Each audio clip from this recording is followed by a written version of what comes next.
Namun, ketika dia membersihkan halaman, tiba-tiba Mbah Jainul menghampirinya.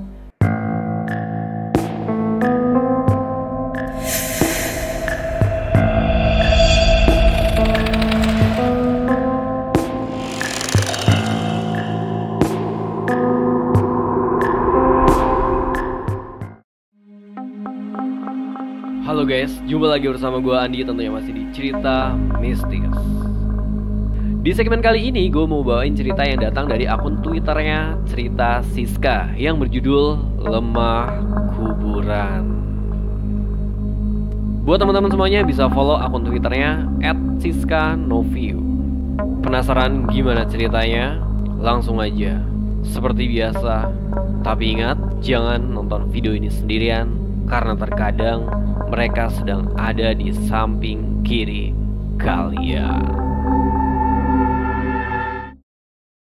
Pak Rofik dan keluarga baru saja pindah dari kota ke sebuah desa yang berada di selatan kota Jember. Kebetulan beliau adalah seorang dokter yang ditugas tempatkan di sana. Pak Rofik diberi fasilitas rumah dan kendaraan sepeda motor untuk mempermudah kehidupannya di sana. Selama bertugas di sana selama 1 tahun. Beliau memang menjadi dokter pengganti sementara. Ya, karena perannya sebagai pengganti dokter Bayu selama setahun di sana, akhirnya pihak desa memberikan rumah yang sudah tidak pernah ditinggali oleh pemiliknya. Entah si pemilik kemana, namun rumah itu sudah diamanahi untuk ditempati oleh tamu desa jika berkunjung ke sana. Nak Rofik, ini kunci rumah jenengan. Nanti ada sepeda motor biar diantar Tarpin ke sana, ucap Pak Lurah. Pak Rofik yang saat itu senang dengan sambutan warga di sana menjadikan dirinya semakin semangat untuk mengemban tugas menjadi dokter puskesmas. Ya, walau hanya setahun. Tiba di ujung jalan, Pak Rofik beserta istrinya melihat sebuah rumah yang jarak antara rumah warga lainnya agak jauh, kurang lebih berjarak 50 meter. Rumah itu sendiri, hanya Mbak Jainul yang menjadi tetangga dekat mereka.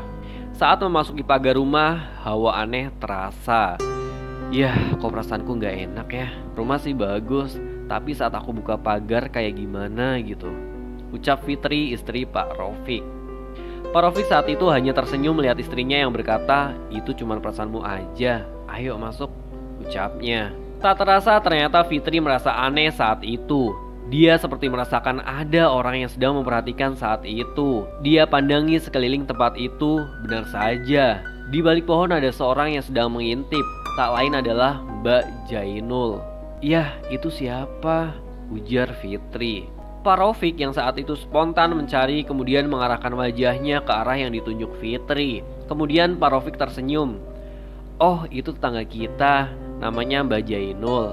Udah, jangan khawatir, orangnya baik kok. Sebelumnya aku sudah bertemu." Fitri yang saat itu sudah merasakan hal yang aneh dan sedikit cemas hanya mengikuti perkataan suaminya. Fitri merasakan ketika melihat rumah itu seperti melihat penduso. Penduso itu adalah salah satu tempat untuk menaruh keranda mayat di kuburan. Rumah itu seperti angker saja baginya. "Besok kita mulai menata ruang dan membersihkan rumah ini ya. Karena kemarin kamar di atas sudah aku rapikan dan dibersihkan. Kita bisa tidur di sana," kata Pak Rofik. Fitri saat itu hanya mengikuti arahan suaminya dan sedikit sekali mengeluarkan kata-kata. Keesokan harinya Pak Rofik berangkat ke puskesmas. Hanyalah Fitri sendiri di sana. Dia memulai aktivitas untuk membersihkan ruang bawah dan halaman. Namun ketika dia membersihkan halaman, tiba-tiba Mbah Jainul menghampirinya. "Duk, sedang bersih-bersih ya? Mampir ke rumah, kebetulan saya tinggal dengan cucuku. Dia sudah mau lulus SMK sebentar lagi," ucap Mbah Jainul. Fitri yang saat itu ragu-ragu akhirnya memberanikan diri untuk menghampirinya. "Nggih Mbah, kenalkan saya Fitri, istrinya Pak Rofik," ucapnya dengan tersenyum. Fitri memang bukan orang yang gampang dekat dengan orang. Sifatnya yang pendiam dan susah ditebak menjadikan dirinya agak jauhi oleh orang-orang yang mengenalnya. Usai perbincangan itu, Fitri mendengar suara benda berjatuhan di dapurnya. Mbak Jainul yang saat itu terkejut hanya terdiam dan memperhatikan lurus ke arah jendela dapur. Fitri yang saat itu mendengar juga langsung berlari dan melihat apa yang terjadi. Dia melihat peralatan dapurnya sudah bergeletakan di tanah dan ada juga yang pecah. Memang sedikit aneh. Apa yang terjadi sungguhlah di luar akal pikiran Fitri saat itu. Mbak Jainul mengikuti Fitri masuk ke dalam rumah dan mendapati sebuah dapur sudah porak-poranda. "Gusti, aduh nomolo tekokno selamat," ucap Mbak Jainul dengan meninggalkan Fitri sendiri yang bingung dengan apa yang terjadi. Waktu berlalu, Fitri melupakan apa yang terjadi saat itu. Ia memilih tidak menceritakan kepada Pak Rafiq, suaminya, karena melihat kondisi suami yang saat itu letih dan tidak memungkinkan untuk menceritakan kejadian di luar logika itu. Pak Rafiq bukanlah tipe orang yang percaya pada hal goib. Namun setelah kejadian itu, hal serupa juga sering terjadi ketika waktu akan memasuki ba'da maghrib dan hampir subuh. Suara benda jatuh dari dapur. Fitri yang saat itu terkejut langsung bangun dari tempat tidurnya. Pak Rafiq yang saat itu tidur pulas ia tinggalkan. Fitri dengan pelan-pelan turun ke bawah. Dia perhatikan tiap sudut rumah itu aneh. Mengapa seperti bukan rumahnya saat itu? Seperti asing baginya saat turun ke bawah. Dia mencoba menghidupkan lampu. Namun lampu dengan sendirinya tidak ada satupun yang bisa menyala. Untung saja ada senter yang memang digantung pada tembok tangga. Ya, untuk jaga-jaga saat lampu mati atau kondisi darurat. Ia ambil senter itu dan mulai menyorot tiap sudut ruangan. Saat dia menginjak lantai ruang bawah, ia merasa aneh karena kakinya sedikit basah. Dia tetap menyoroti setiap sudut ruangan dan bergegas ke arah dapur. Ia khawatir rumahnya dimasuki maling. Tiba di dapur, ia mencoba menyalakan lampu lagi, tapi tetap saja tidak bisa menyala. Lampu senter tiba-tiba kongslet. Tak disadari Fitri, sesuatu berdiri di belakangnya. Akhirnya senter menyala. Namun ada sesuatu yang membuat mata Fitri terbelalak. Ketika senter menyorot ke sudut kanan dapur, yang mana terlihat sosok pocongan hanya separuh badan dan bagian badannya lagi tenggelam ke bawah. Dia melihat dapur saat itu berubah menjadi tanah. Tangan Fitri sudah gemeteran dan keringat dingin keluar dari tubuhnya. Dia mencoba mengarahkan senter itu ke sudut itu. Namun di sana tidak ada apa-apa. Kemudian terdengar suara dari belakangnya. "Pergi." Saat Fitri menoleh, pocong dengan wajah hancur sedang tertawa kepadanya.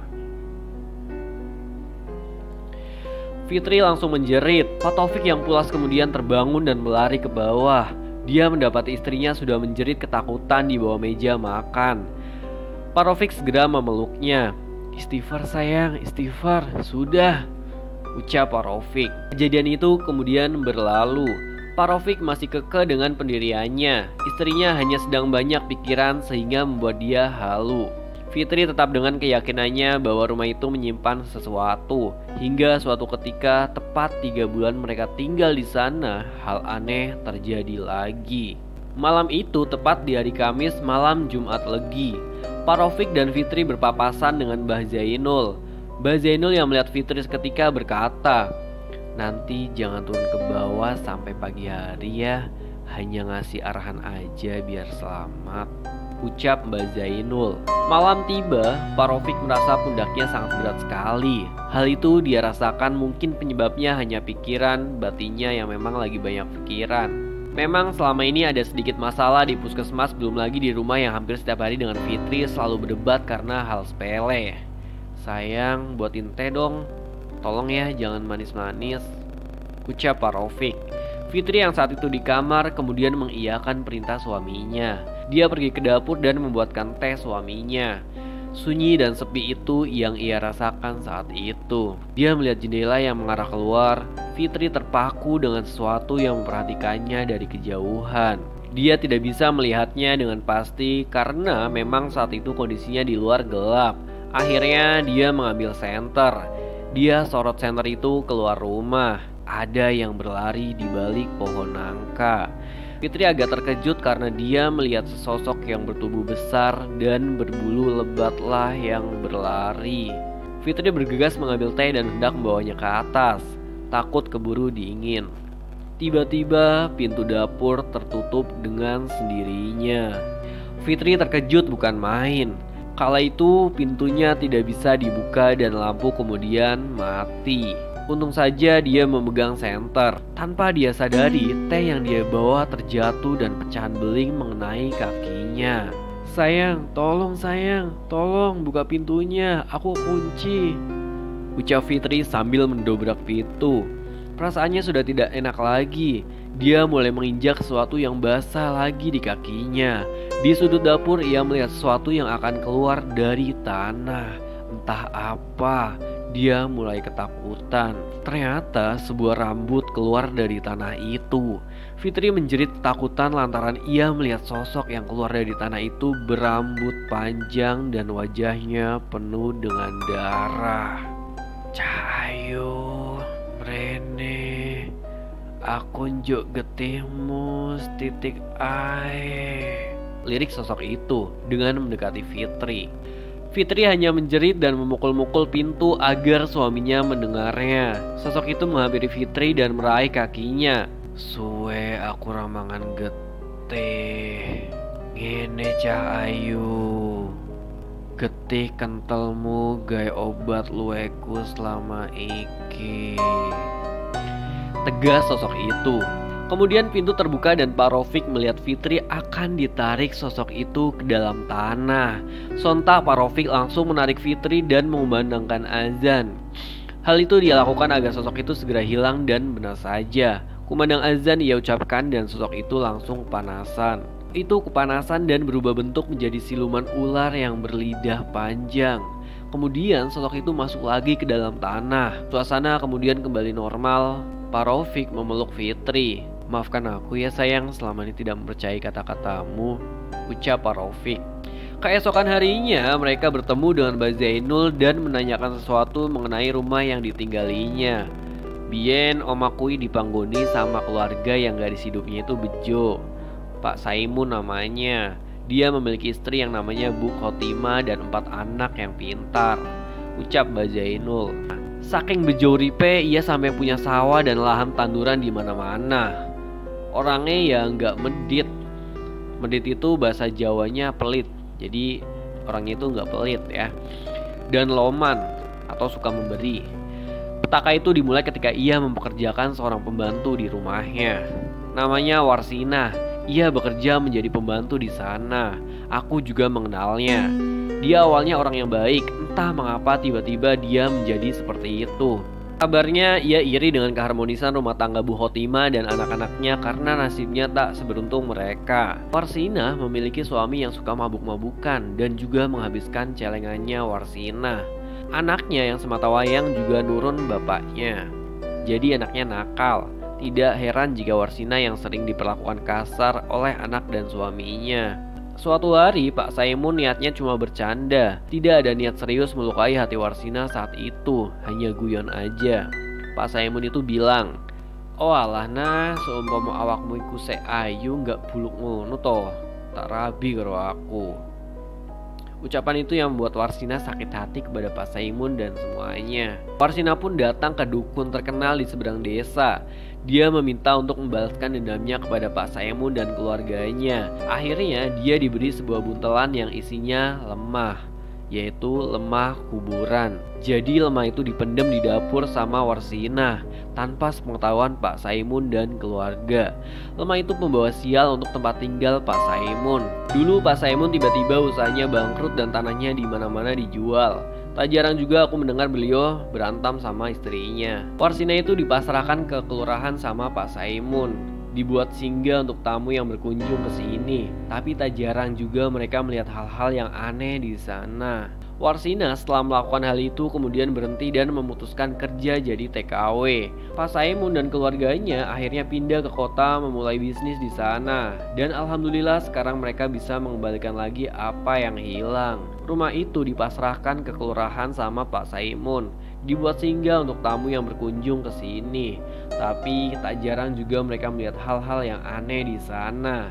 Bahkan dulu juga ada yang sampai pergelangan tangannya mau putus dan untungnya cepat ketahuan dan langsung dibawa ke rumah sakit. Jadi seperti itu ceritanya. Makanya dulu Pak Rafiq aku suruh tidur di atas saja, jangan di bawah. Karena saya khawatir lemah kuburannya itu dipendam di bawah buat jaga-jaga saja biar kejadian buruk tidak terjadi. Sejak kejadian itu, Parofik dan Fitri memutuskan pindah di dekat puskesmas.